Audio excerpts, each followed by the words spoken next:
자, 2024년도 범퇴세에 대해서 알아보겠습니다. 용어 설명을 해볼까 합니다. 24년도는 갑진년이기 때문에 갑과 진토로 구성이 되어 있습니다. 그래서 청룡의 해라고도 얘기를 하시는 분들이 많죠. 자, 천간에 갑목이 있고 지지에 진토가 있습니다. 둘의 조합으로 육식갑자를 이루고 있는 구조이죠. 자, 여기에서 범퇴세라고 하는 것은 지지의 글자를 가지고 범퇴세를 논하는 것입니다. 지지는 진토로 되어 있는데요. 이 진토는 나머지 지지 11개와 모종의 작용관계가 형성이 됩니다. 그래서 일정한 격국을 이루고 있는 것이죠. 이런 나머지 11개와 여러 가지 끌어당기는 요인도 있을 것이고 또는 밀어내는 부분도 있겠죠. 그래서 서로 밀어내는 부분들이 형충파해라는 이름으로 많이 언급되고 있습니다. 이 형충파해에 해당되는 내용이 모두 범퇴세에 해당이 됩니다. 총칭하는 용어라고 보시면 될 것 같습니다. 거기에 이제 또 당의 태세도 영향을 주고 있기 때문에 당년 태세도 포함해서 한 5가지 정도 된다고 볼 수가 있습니다. 자, 진토기 때문에 형충파해 중에서 형태세가 진이죠. 그래서 진토, 용티가 형태세에 해당이 되기 때문에 범퇴세에 포함이 됩니다. 그리고 진과 맞은편에 있는 술토, 개띠에 해당이 되죠. 개띠도 범퇴세, 즉 충퇴세이면서 범퇴세에 들어가는 것이죠. 그 다음에 토끼띠, 묘하고도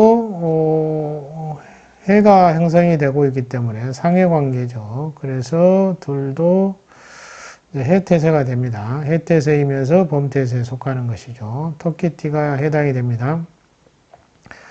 자, 또 하나는 이제 파태세가 있죠. 파태세는 이제 축토가 해당이 되고요. 축토는 소기 때문에 소띠에 해당이 될 것입니다. 그러면 갑진년의 진토를 중심으로 해서 형충파해가 형성이 되고 있기 때문에 당연 4가지가 등장을 하게 됩니다. 4띠가 등장을 하게 되는 것이죠. 그래서 이제 용띠나 개띠나 토끼띠, 소띠는 상당한 작용력을 받게 되는데 범퇴세에 속하기 때문에 좋지 않은 쪽으로 작동을 합니다. 여기 이제 12신살까지 포함해서 보면 좋고 나쁜 점이 겹치기도 하고 또는 좋은 점이 드러나기도 하고 나쁜 점이 더 심각하게 발생하기도 하는 것이죠. 또 하나는 이제 주의하실 것은 이렇게 띠를 언급을 했지만 이 띠 하나만으로 모든 걸 판단할 수는 없습니다. 나머지 지지와의 상호작용 관계가 형성되고 있기 때문에 주변의 환경에 따라서는 이 파도가 치는 영향이 줄어들 수도 있고 커질 수도 있고 또는 전화위복이 될 수도 있습니다. 그러한 점이 있기 때문에 전체적으로 환경을 파악해서 분석하는 것이 좋겠죠. 자, 여기서는 이제 대략적으로 이러한 띠들이 해당이 되고 범퇴세에 해당이 되면 형충파해이기 때문에 상해라든지 파재, 재물이 깨진다든지 감정상 상당한 손상을 입는다든지 이런 문제, 또 일하는데 장애가 많이 발생한다든지 일이 잘 풀리지 않는다든지 이런 것도 다 해당이 됩니다. 대부분 이제 들어보시면은 대부분 재물이나 질병 또는 사업이 잘 안 되거나 또는 소인의 방해 이런 것 등이 주로 등장하는 내용입니다. 전반적으로 이제 비슷비슷하게 현상이 나타난다고 보시면 될 것 같습니다. 그래서 이제 4가지 띠가 여기서는 이제 갑진년의 범퇴세라고 보시면 될 것 같고요. 그림상으로 이제 정확히 표시를 해 드렸습니다. 그리고 이제 이런 용어들이 많이 등장하는데 치태세, 형태세, 충태세, 그 다음에 파태세, 해태세 이거 포함해서 범퇴세라고 총칭하고 있고요. 갑진년의 한 해를 주관하는 신, 이것을 새신이라고 합니다. 뭐 또는 태세신이라고도 하고 또는 새군이라고도 하고 또는 친연태세라고도 합니다. 하단부에 다 적어놨습니다. 그리고 60갑자로 60년마다 한 번씩 전환이 되죠. 아니 60년 단위로 변화가 일어나는데 60년 동안은 한 해 한 해가 이렇게 주관하는 신들이 있습니다. 그것을 태세신이라고 하는데 중국에서는 이제 이성 대장군이라고 해서 갑진년 한 해를 주관하는 대장군으로 보고 있습니다. 그래서 태세부에 이 이름이 들어가죠. 이성 대장군의 보호와 가피를 얻고자 하는데 목적을 두고 부적에 이제 이런 글자가 들어가기도 합니다. 또는 넣지 않기도 하는데 지금 이제 중국의 풍습은 이런 식으로 활용을 하고 있다. 그래서 60갑자의 각 해마다 대장군이 한 번씩 존재하고 있습니다. 그런 분들이 이제 한 해를 주관한다고 보고 있는 것이죠. 자, 이렇게 범태세가 있을 경우에 풍습적으로 어떻게 하느냐? 도관을 찾아가거나 또는 이제 절을 찾아가서 도력이 높은 도사나 또는 고승의 자문을 받죠. 또 자문 받으면서 또 그 살풀이라고 해서 그걸 풀어주는 화해법을 실시하기도 합니다. 그것을 일컬어서 이제 법술이라고도 하는데요. 법술 화해법을 사용을 하지요. 그래서 표문을 만들어서 태워서 올리기도 하고 또 부적을 쓰기도 하고 이렇습니다. 이게 하나의 풍습으로 자리 잡고 있습니다. 또 두 번째는 이제 개인적으로 태세부를 작성을 해서 휴대하고 다니는 경우도 있습니다. 보통은 이 두 가지로 풍습이 유행되고 있습니다. 그래서 절이라든지 또는 도관에 가서 문제를 해결하는 방법이 있고요. 그것이 제일 많이 사용되고 있습니다. 또 하나는 이제 여의치 않으면은 태세부를 직접 만들거나 또는 도력이 있는 사람에게 부탁해서 태세부를 만들어서 휴대하고 다니는 경우도 있습니다. 결국은 이 범태세로 인한 한 해 동안에 좋지 않은 일들이 다 피해갈 수 있도록 하고자 하는 마음의 염원을 담아서 이렇게 화해법을 하고 있습니다. 자, 그리고 이제 태세부는 제가 한번 바이드에서 찾아봤는데 이런 태세부들이 줄을 이루고 있습니다. 홍색이나 이렇게 황색에 적기도 하는데요. 보통은 이제 황색지에 많이 사용을 합니다. 그리고 이제 이런 부적이 들어가기도 하고, 이렇게 하기도 하고, 정면에 부적을 그리면서 후면에는 또 글자를 적어 넣기도 합니다. 자, 모양은 뭐 다양하게 구성이 되어 있죠. 구조는 뭐 비슷합니다.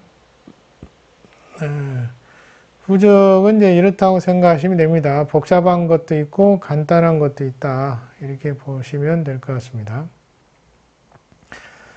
자, 그리고 이제 이 부적에는 또 이름이 들어가는 경우가 있고 들어가지 않는 경우도 있고 이렇게 부적마다 다양하게 응용해서 사용을 하고 있습니다. 여기도 모양이 좀 달라지고 있죠.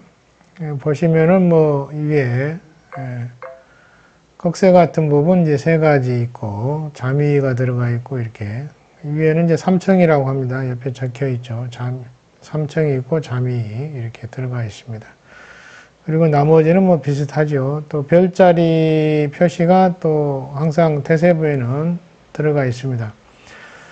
중요한 것은 이제 이런 그 별자리의 기운을 부적에 이제 응기시킨다는 그런 의미로 이 별자리 보호가 많이 들어갑니다. 해당 보호를 넣어야 되겠죠. 그리고 이제 나머지는 이제 바람이라든지 바램이라든지 이런 게 들어가고요. 그리고 이제 몇 년도, 갑진년의 이성대장군의 가피, 뭐 이런 내용들이 들어가겠죠. 아무튼 그 별자리의 기운을 빌려서 화해를 하고자 하는 것이 이제 부적에 그대로 녹아 들어가 있습니다. 자, 이렇게 이제 천사파에서 쓰는 부적은 또 모양이 좀 다르죠. 이렇게 다양한 부적이 있습니다. 일반적인 부적, 모산파에서 쓰는 부적도, 모산파에서 쓰는 부적도 있고, 또는 천사파에서 쓰는 부적도 있고, 또 뭐, 다른 파의 부적들도 많이 존재하고 있습니다. 부적은 물품뿐만 아니고 항상 개광을 해서 사용을 하고 있는 것이죠. 자, 이렇게 다양한 부적이 있습니다. 모양이 거의 등장되어 있기 때문에 이걸 보시면 대강 어떤 취지로 부적을 쓰는지 이해가 되실 걸로 봅니다. 그리고 부적에는 특히나 별자리를 많이 활용한다, 이렇게 볼 수가 있고요. 아무튼 한 해를 무사히 지내고자 하는 염원을 담아서 이렇게 다양하게 부적을 그려서 사용을 합니다. 뭐 수백 가지가 넘습니다. 이 내용을 보면요. 자, 이런 부적들이 풍습적으로 자리 잡아서 개인적으로 많이 그려서 가지고 다니기도 하고요. 또는 뭐 절에 가서 부적을 그려서 태우기도 하고, 또는 거기에서 또 기복을 하거나 뭐 이렇게 합니다. 한 해를 무사히 보내게 해주고 또 재물운도 좋게 해달라는 그런 염원을 담아서 빌기도 하는 것이죠.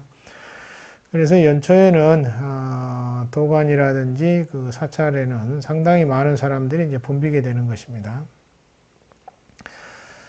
자, 기본적으로 내용은 뭐 자축이며 진사오며 신유술의 12지를 활용한다는 점이고요. 복잡할 것 같아서 간단하게 범태세의 용어만 말씀을 드린 겁니다.